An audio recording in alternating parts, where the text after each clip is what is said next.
Bom dia, queridos residentes de Summerville e todos que estão nos assistindo. Eu sou Rafael Peruso, coordenador de serviços em português no Summerviva, escritório para assuntos de imigrantes. E hoje, como vocês vão ver em seguida, a gente está aqui com o time todo. Tô eu, Rafael, a Gabi, a Ju, a Meire e o Arthur. E a gente tem uma missão super importante hoje que é ensinar vocês, é preparar vocês para emergências. Já pensou se acontece uma inundação? Um incêndio na sua casa? Ou se alguém, você ou alguém da sua família for detido? Você sabe o que fazer? Você já tem cópia de todos os seus documentos importantes? Se você ainda não tem, esse é o momento. Anota aí tudo que a gente vai dizer para vocês. Vamos lá. Bom dia, pessoal. Rafa, a gente escuta muito por aí que Summerville é uma cidade santuário, né? Então, eu gostaria que você começasse explicando aos nossos telespectadores o que significa cidade santuário. É isso mesmo que a Meire falou, pessoal. Summerville reafirmou o status de cidade santuário, comunidade acolhedora no final do ano passado. Tá? E tem feito isso desde 1987, olha aí, maravilha Summerville.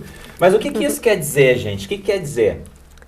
Número 1, tá? Tratamento igualitário para todos os residentes de Summerville, independentemente de status imigratório. Tá, então, se você for cidadão americano, se você for portador de green card, se você for indocumentado, né, ou tiver um status pendente com a imigração, não muda nada para a prefeitura de Summerville. Tá? Se você precisar de um serviço, se você quiser participar de algum programa, não faz diferença nenhuma. O tratamento é o mesmíssimo para todos. A única questão, claro, que importa é saber se você preenche os requisitos. Como, por exemplo, se você quiser participar de uma loteria para algum apartamento aqui em Summerville, você vai ter que ver se você preenche os requisitos específicos, tá? Então esse é o ponto 1. Outro ponto super importante para deixar todo mundo calmo: confidencialidade. O que significa isso também? Significa que aquilo que você compartilha para a Meire, para o Arthur, para a Ju, para a Gabi, para mim ou para qualquer outro funcionário da prefeitura de Summerville, fica só entre a gente. Tá? A gente não compartilha nada sem a sua autorização, exceto se houver uma exigência legal, tá? Aí, se houver alguma razão maior, a gente é obrigado a compartilhar, a prefeitura, no caso. E agora é um outro ponto muitíssimo importante também, tá? Do que significa ser uma comunidade acolhedora. O governo federal é o responsável pela fiscalização do cumprimento das leis federais, que incluem as leis de imigração. Então, por que isso é importante? Porque algumas pessoas estão com receio de interagir com a polícia local ou com a polícia estadual. Só que a polícia local e a polícia estadual, elas são responsáveis por qualquer violação que acontece na sua cidade ou no estado todo. Por exemplo, se você está passando por algum problema aqui em Summerville, um caso de violência doméstica, pelo amor de Deus, liga para o 911 e fala com a polícia de Summerville. É seguro. É seguro por quê?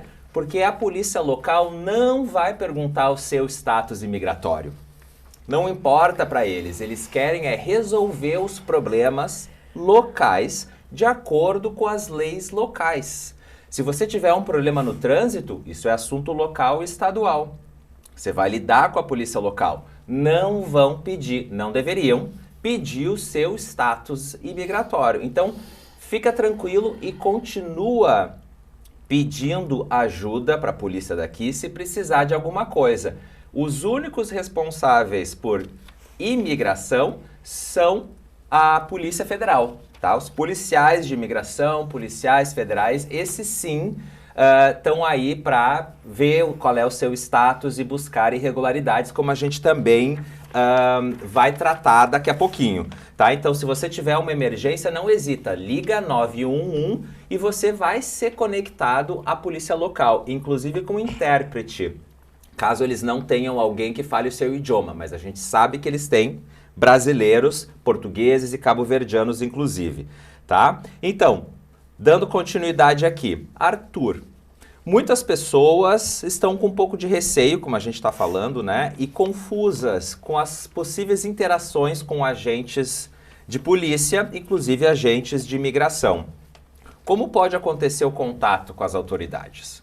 Então, pode acontecer se você tiver passagem pelo sistema criminal, se você estiver voltando de viagem, se agentes da imigração forem à sua casa, se te pararem no trânsito ou na rua, e também numa batida ou ação específica. No momento, segundo a posição do governo federal, as autoridades de imigração só estão procurando pessoas com antecedentes criminais ou outras irregularidades na área de imigração. É isso aí. E Arthur, mas como que as pessoas podem se preparar melhor para essas situações? Em todas essas situações, esse cartão vermelho é bem útil, porque resume os direitos básicos que todos têm em seu idioma e também serve para ser apresentados para as autoridades, declarando que, baseado na 5ª emenda da Constituição Americana, você sempre tem o direito de permanecer em silêncio e não responder nenhuma pergunta que possa se autoincriminar. Também que você tem o direito a um devido processo legal. E também, baseado na 4ª emenda, você tem direito à privacidade na sua casa, exigindo que buscas e apreensões somente ocorram com mandado judicial baseado em causa provável e que especifica o nome e o local a ser apreendido. Meire, você pode explicar como agir nas situações em que a polícia vai à sua casa? Claro, gente. Olha, é muito importante a gente informar que, embora a gente não acredite, que a gente não espere que isso vai acontecer, precisamos estar preparados.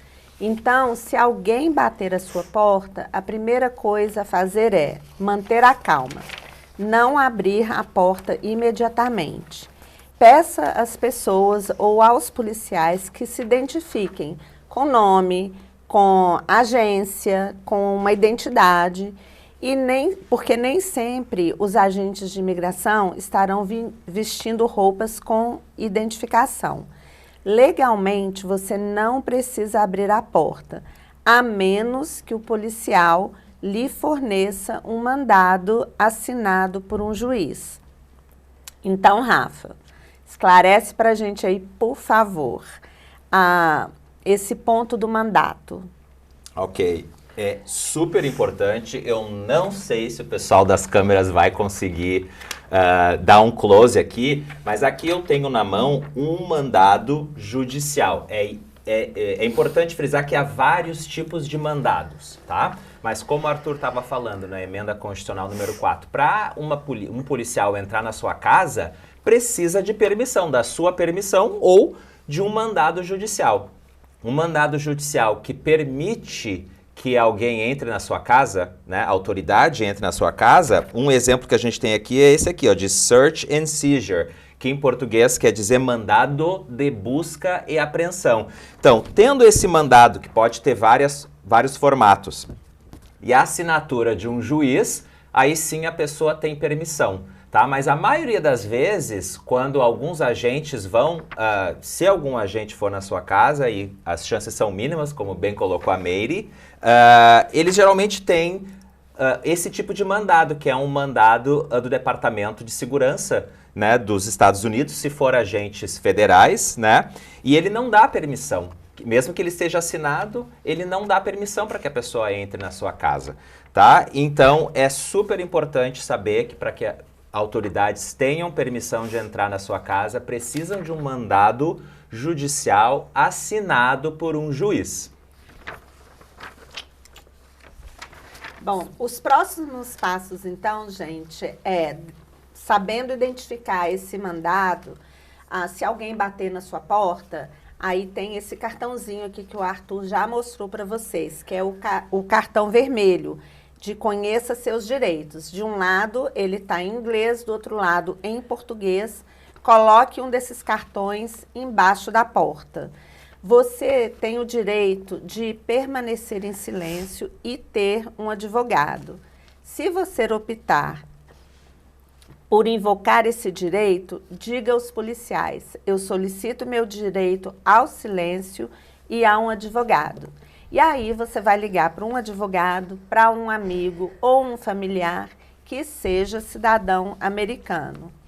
Agora, uma outra alternativa, se você mora em Summerville, quem está batendo na sua porta, você está sem saber se eles não estiverem respondendo as perguntas, ou se vocês não entenderem, não conseguirem ver direito qual o mandato que eles têm em mãos, vocês podem ligar para o 911 e aí pede para transferir para a polícia de Summerville, que vai te ajudar a identificar as pessoas. Eles vão conferir se o mandado é um mandato judicial, caso eles tenham um. Vocês estão vendo, gente, como a gente falou desde o início, a quantidade de informação importante que a gente está compartilhando hoje. Tem muito mais ainda. Obrigado, Meire. E agora eu vou partir para Gabi. Gabi, e se a polícia ou se agentes de imigração baterem na porta aí de quem tem uma loja, um estabelecimento comercial em Summerville? O que você pode recomendar? Então, bem provável, né? Então, a fiscalização de imigração pode aparecer para checar a documentação de funcionários imigrantes ou I-9, ou também buscando alguém específico em uma ação direcionada. É importante lembrar também que a polícia pode entrar nas áreas que qualquer pessoa pode acessar, tipo sala de espera, ou talvez área de sentar em restaurante, mas mais importante precisa de um mandado judicial, que o Rafa já mostrou, para as áreas privadas e de acesso restrito a funcionários. Pode ser a cozinha, restaurante, a cozinha do restaurante, desculpa, a sala de descanso ou uma sala de reunião também dos funcionários e o proprietário que decide quais áreas são restritas. Para que sejam reconhecidos também como áreas restritas, pode ser que uma plaquinha ou uma tranca também na porta sejam suficientes, mas vale a pena conversar com um advogado para garantir que será efetivo. E você tem mais dicas, né, Arthur, sobre interações com a polícia em locais públicos? Então, se você for parado em público, mantenha a calma, não corra nem resista. Se você for parado, pergunta se você está livre para seguir seu caminho, dizendo, "Am I free to go?" Se falarem que você está sendo detido, diga que você quer falar com o advogado e não fala nem assine nada nesse meio tempo.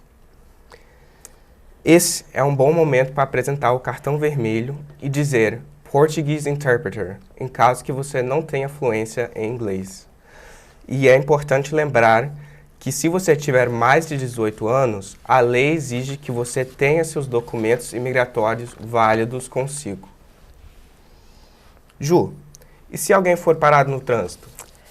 Bom, uma boa pergunta também, já que a gente está cobrindo aqui todas as situações.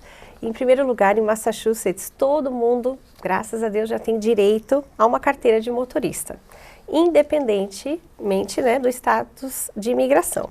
Então, caso você seja parado enquanto dirige, por favor, de maneira nenhuma forneça documentos falsos. E saiba que policiais estaduais e municipais não vão perguntar sobre o seu status imigratório. No caso raro da imigração te parar, permaneça no carro e coloque suas mãos no volante, como a gente já deve fazer, né? E você não precisa responder a nenhuma pergunta. Mas o motorista tem obrigação, sim, de fornecer o nome, endereço, a habilitação e o registro do carro, segundo a lei, né? Apresente o cartão de direitos básicos, né? O cartãozinho que a gente está mostrando. E se as autoridades acreditarem que tem uma causa provável, eles podem, sim, revistar seu carro. Então, tem que estar preparado. Você deve declarar claramente que você não consente à busca. Então é bom ficar ligado em todas essas dicas, né? Porque está todo mundo dirigindo por aí para o trabalho. Então muito importante isso, né, Rafa? Nossa, é importante demais, né? Então, para fechar esse primeiro momento, gente, super importante lembrar o que então, né? Mantenha calma, né? Seja no trabalho, seja na porta da sua casa, seja na rua. Primeira coisa, fica calmo. Tá? Não corra, não fuja, a gente sabe que pode ser uma situação que vai trazer muito medo, Sim. pânico, mas já vai se preparando também para não resistir, não fugir. Né? É a lei, então a gente tem que seguir o que as autoridades estão pedindo para a gente. Importante lembrar, vou eu mostrar aqui, a Meire e o Arthur já falaram, esse cartão, carrega com você, tenha no bolso, tenha na carteira, na geladeira, né? Nosso escritório continua com cópias ainda, você pode receber da gente em PDF ou pegar no nosso escritório também, a gente já vai voltar a falar nisso. É importante também, como foi bem colocado antes pelos colegas, você tem direito a um advogado, tá? Então, memoriza o número do advogado, tá? Se você não tiver um advogado, memoriza o número de telefone de alguém que você confia. Alguém que vai ligar para um advogado para você, vai buscar um tipo de ajuda que você precisa. E claro, de preferência, se não for um advogado, pega o telefone de alguém que seja cidadão americano preferencialmente. Caso você não conheça um cidadão americano, então alguém que tenha um status mais seguro, por exemplo, que tenha um green card. Tá? Super importante. Então, essa preparação, gente, essa é a primeira parte que a gente está encerrando e a segunda, é importante para todo mundo, tá? Mas especialmente para imigrantes também. Muitos imigrantes não sabem que têm direitos e esses direitos valem para todos que estão aqui nos Estados Unidos, tá? Então, nunca é demais reforçar isso. Isso que vocês estão vendo, não sei se vai estar mostrando no vídeo, mas a gente está com uma papelada aqui. Isso faz parte do treinamento do Mira, tá? Da Mira, uma organização, tá? A gente adaptou um pouco aqui e esse material já está disponível no site deles, está disponível no nosso site também aqui da Prefeitura de Summerville e você pode passar no nosso office para pegar uma cópia, a gente pode passar pelo WhatsApp também para você, assim como se comunicar com a gente pelas redes sociais. Lembrando, o Instagram, @Cidade de Summerville. Mas a gente está no Facebook também. Mas ainda temos mais dicas para falar sobre preparação, né, Gabi? Exatamente, com certeza, Arthur. E também essas dicas, como o Rafa já falou, estão valendo para todo mundo, né? Se você, nosso telespectador, ou alguma outra pessoa na sua família for presa, ter um plano de preparação pode ajudar e aliviar um pouco do estresse nesse momento mais difícil. Mas como assim, Gabi? Como é que é um plano de preparação? Então, primeiro, acho muito importante esclarecer também que não há um plano perfeito. A ideia é que a sua família possa parar um tempinho, sentar e conversar um pouco e esclarecer um pouco as decisões e que você queira fazer em caso de uma emergência. O plano de preparação é uma ferramenta que a sua família constrói junta para saber como agir em situações de emergência.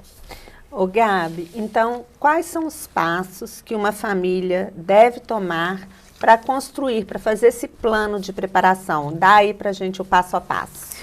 Então, lembrando que cada família é diferente, né? Ofereço umas sugestões para tomarem em consideração. Primeiro, vá na página do SOIA, que o Rafa já falou, e baixe o pacote Conheça Seus Direitos. Através desse pacote, as famílias terão todas as informações necessárias para construir um plano que seja perfeito para elas. Vai ser muito mais do que as dicas que eu estou deixando aqui.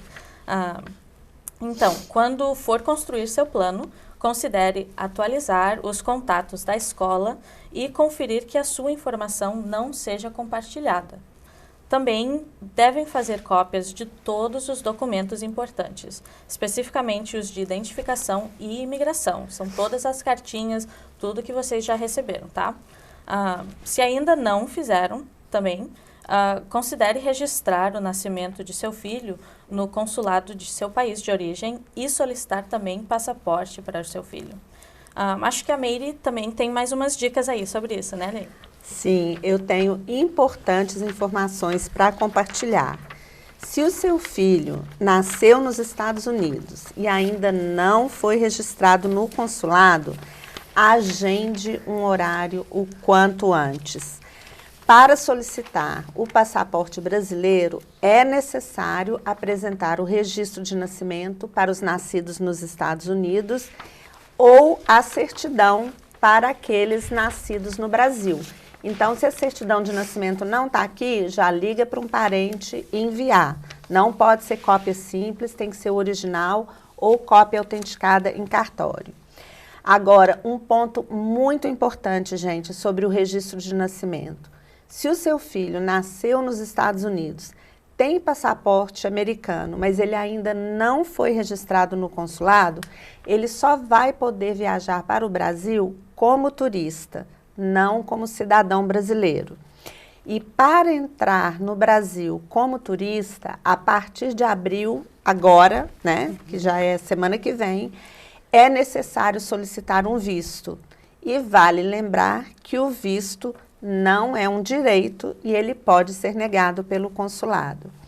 Então, é essencial que a comunidade mantenha em dia o passaporte de todos os familiares e a autorização de viagem para os menores de 18 anos.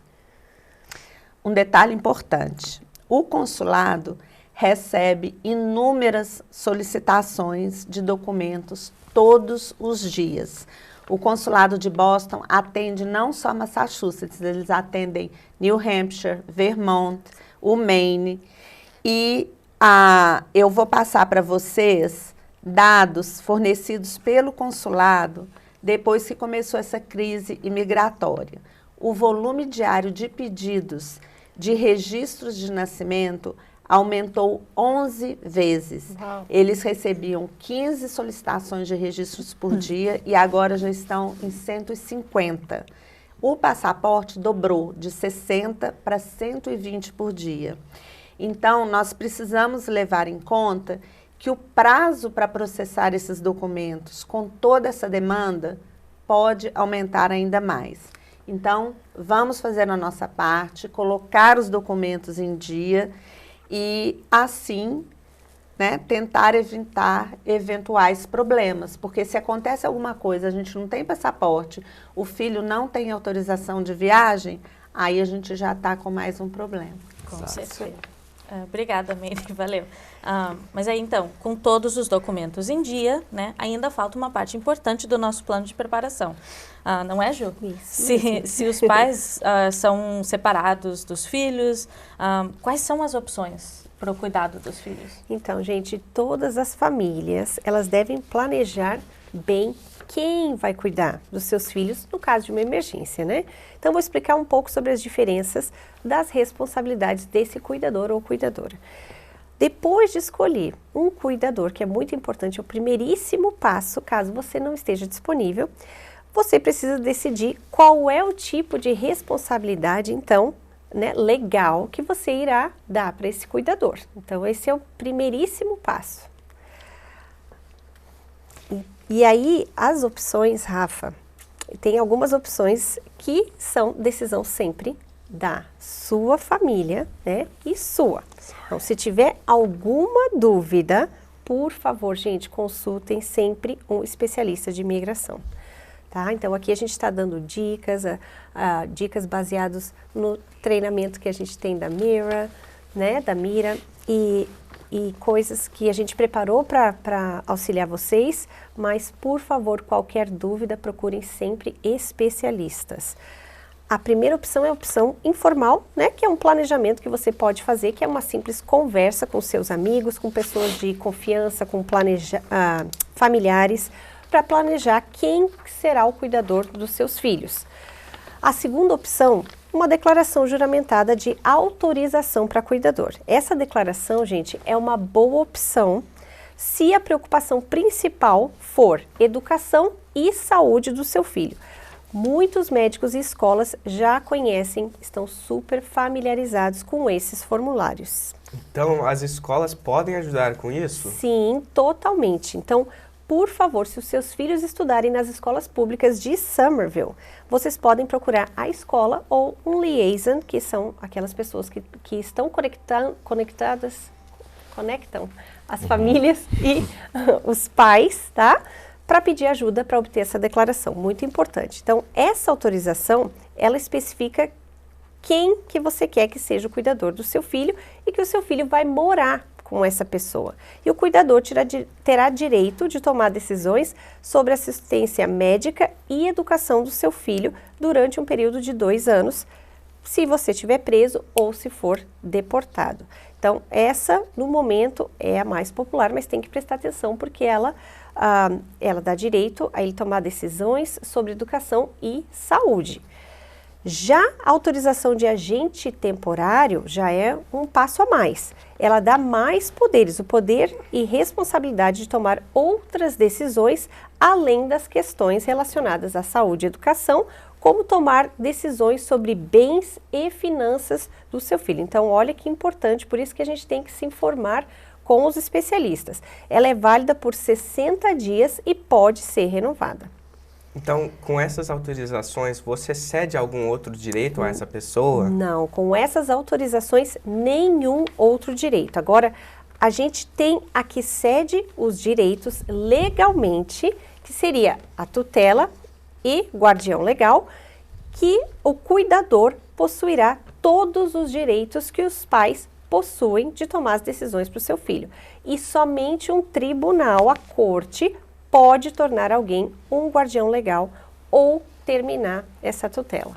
Deixa eu fazer só um parênteses aqui, Sim. Que é muito bom esclarecer que nenhuma dessas autorizações citadas pela Juliana vão dar ao cuidador vão conceder ao cuidador autorização para representá-lo no consulado e solicitar o passaporte do seu filho. Então, se o passaporte não está em dia, se o seu filho ainda não foi registrado, é necessário verificar com o consulado o procedimento para solicitar estes documentos.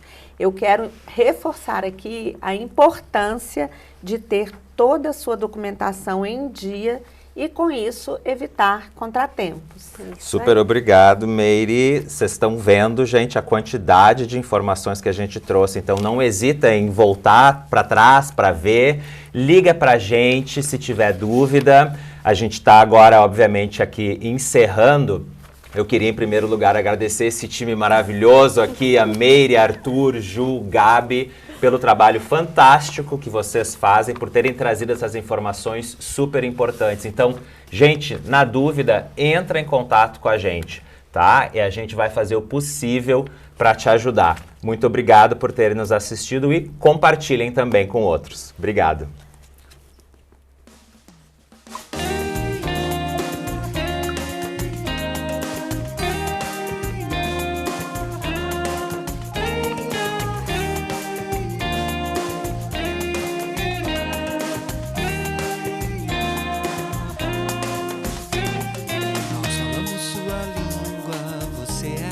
Parte dessa história, sua cultura, sua língua, sua memória. Saiba e participe dos rumos dessa cidade. Somerville transborda a diversidade. Você precisa, pensa e tem